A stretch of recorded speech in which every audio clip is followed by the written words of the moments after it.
ರಾಜ್ಯಾದ್ಯಂತ ಏನು ರೇಣುಕಾಸ್ವಾಮಿ ಪ್ರಕರಣ ಇದೆ. ಸೊ ಈ ಪ್ರಕರಣಕ್ಕೆ ಸಂಬಂಧಪಟ್ಟಂತೆ ದರ್ಶನ್ ವಿರುದ್ಧ ಮತ್ತೆ ಪರವಾಗಿ ಸಾಕಷ್ಟು ಜನ ಮಾತಾಡ್ತಾ ಇದ್ದಾರೆ. ಅದರಲ್ಲೂ ಚಿತ್ರರಂಗದಲ್ಲಿ ಒಂದಿಷ್ಟು ಜನ ಪರವಾಗಿ ಮಾತಾಡಿದರೆ ಒಂದಿಷ್ಟು ಜನ ಈ ಘಟನೆಯನ್ನು ಖಂಡಿಸ್ತಾ ಇದ್ದಾರೆ. ಅಂದರೆ ಫಸ್ಟ್ ಆಫ್ ಆಲ್ ಈಗ ಈ ವಿಷಯದ ಬಗ್ಗೆ ಹೇಳಬೇಕು ಅಂತಂದರೆ ಮೊಟ್ಟ ಮೊದಲ ಬಾರಿಗೆ ಈಗ ತೆಲುಗು ಚಿತ್ರರಂಗದಿಂದ ಒಂದು ಧ್ವನಿ ಕೇಳಿಬಂದಿದೆ.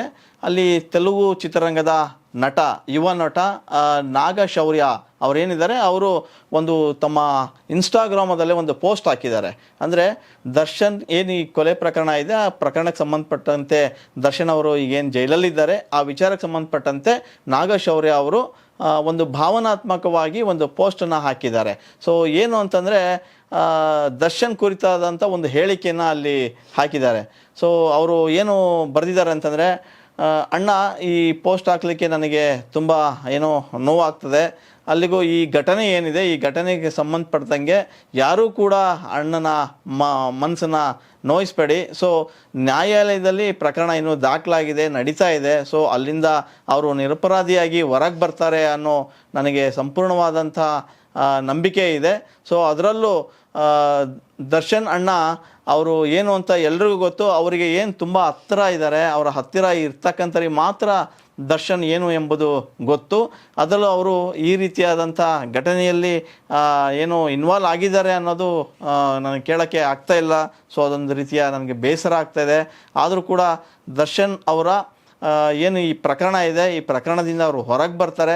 ದರ್ಶನ್ ಅವರು ಸಾಕಷ್ಟು ಜನಗಳಿಗೆ ಒಳ್ಳೆಯ ಕೆಲಸಗಳನ್ನು ಮಾಡಿದರು, ಅವರು ಒಳ್ಳೆಯ ಮನೋಭಾವದಿಂದ ಇರ್ತಾಯಿದ್ರು, ಅವರ ಸಹನೆ ಇತ್ತು, ಅವರಲ್ಲಿ ಬೇರೆ ಬೇರೆ ರೀತಿಯ ಒಳ್ಳೆಯ ಗುಣಗಳನ್ನು ಕೂಡ ನಾನು ಹತ್ತಿರದಿಂದ ನೋಡಿದ್ದೀನಿ ಅನ್ನೋ ಅರ್ಥದಲ್ಲಿ ಅವರು ಪೋಸ್ಟ್ ಹಾಕಿದ್ದಾರೆ.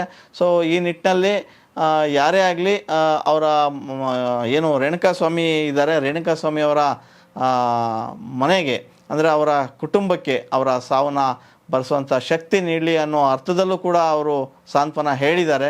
ಅದರ ಜೊತೆಗೆ ದರ್ಶನ್ ಅವರ ಪ್ರಕರಣ ಏನಿದೆ, ಈ ಪ್ರಕರಣದಿಂದ ಸಾಕಷ್ಟು ಚರ್ಚೆಗಳು ಆಗ್ತಾ ಇದೆ.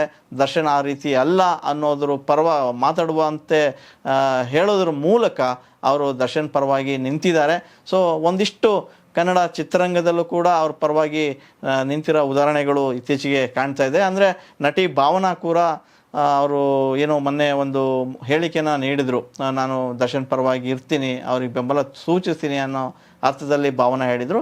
ಇದೀಗ ತೆಲುಗು ನಟ ನಾಗಶೌರ್ಯ ಕೂಡ ತಮ್ಮ ಏನು ಇನ್ಸ್ಟಾಗ್ರಾಮದಲ್ಲಿ ಪೋಸ್ಟ್ ಹಾಕೋ ಮೂಲಕ ದರ್ಶನ್ ಪರವಾಗಿ ನಾನು ಇದ್ದೀನಿ, ದರ್ಶನ್ ಅವ್ರನ್ನ ಬೆಂಬಲಿಸ್ತಾ ಇದ್ದೀನಿ, ದರ್ಶನ್ ಅವರ ಒಳ್ಳೆತನದ ಬಗ್ಗೆ ಏನು ಅನ್ನೋದು ನನಗೆ ಗೊತ್ತು, ಅವರ ಜೊತೆಗಿರೋರಿಗೂ ಗೊತ್ತು, ಅವ್ರು ಈ ಪ್ರಕರಣದಿಂದ ಹೊರಗೆ ಬಂದೇ ಬರ್ತಾರೆ ಅನ್ನೋ ಅರ್ಥದಲ್ಲಿ ಅವರು ಮಾತಾಡಿದ್ದಾರೆ. ಅದೇನೇ ಇರಲಿ, ಈ ಪ್ರಕರಣ ಒಂದಿಷ್ಟು ಗಂಭೀರತೆನ ಪಡೆದುಕೊಂಡಿದೆ.